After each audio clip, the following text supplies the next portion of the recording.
When you start out in woodworking, you really aspire to make certain types of joints. And for me, it was always the finger joint. I made the benchtop router table following Stumpy Nubs' video. This time, I wanted to make some more boxes for another one of these, but this time using finger joints. And I really surprised myself. It was just a little bit on the emotional side. So I found a good board for my finger joint jig, and I just run it through the router, and now I'm just going to cut a piece of hardwood, an old floorboard, to glue into there. Okay, so I've cut my piece to fit, and I think it's a nice snug fit in there. And I kept the second piece so that when this is dry, then I can set it up like this to get the spacing right.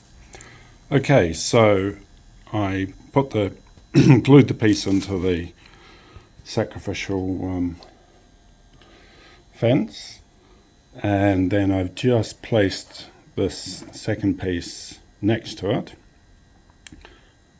and now I'm just going to run a couple of screws in from the back to hold it in place and then get started with my first finger joint.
Okay, so I have two boards with finger joints, and somehow they're supposed to go together.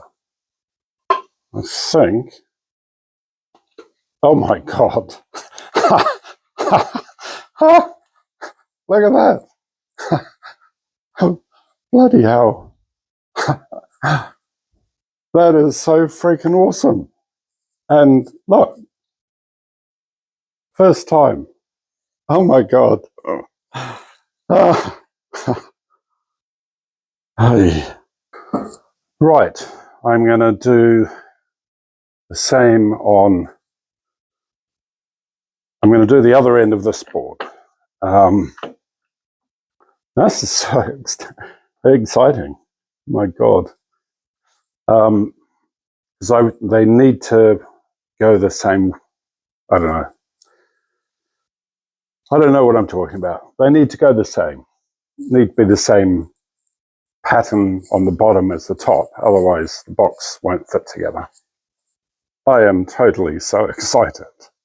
I mean, I honestly have been properly woodworking for, I don't know, fooling around a year or so. And look, I've done finger joint box with this marvelous Stumpy Nubs benchtop router table. I'm just so, you would not believe how excited I am to do something like that. And it worked first time as well. I had to really pay attention to making sure that this, you can see here, this shallower one was always at the top. And the fatter one was down the bottom on all of the pieces. There's the fatter one down the bottom. So, oh my God, I am just super excited. Oh.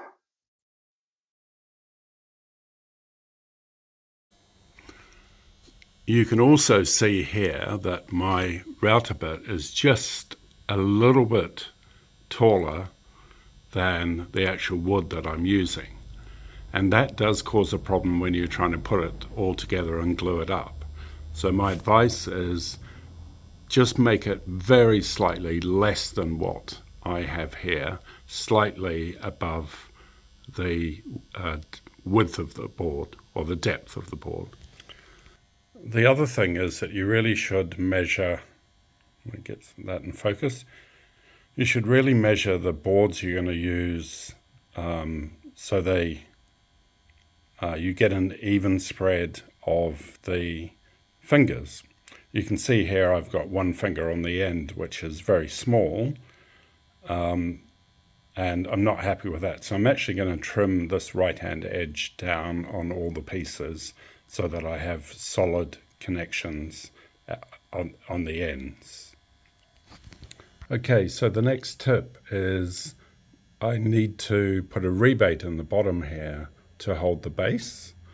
And on some of the pieces, like this one, I can go all the way through, but on the end ones, I have to stop at the end here and there. Otherwise, the rebate will show and ruin the box.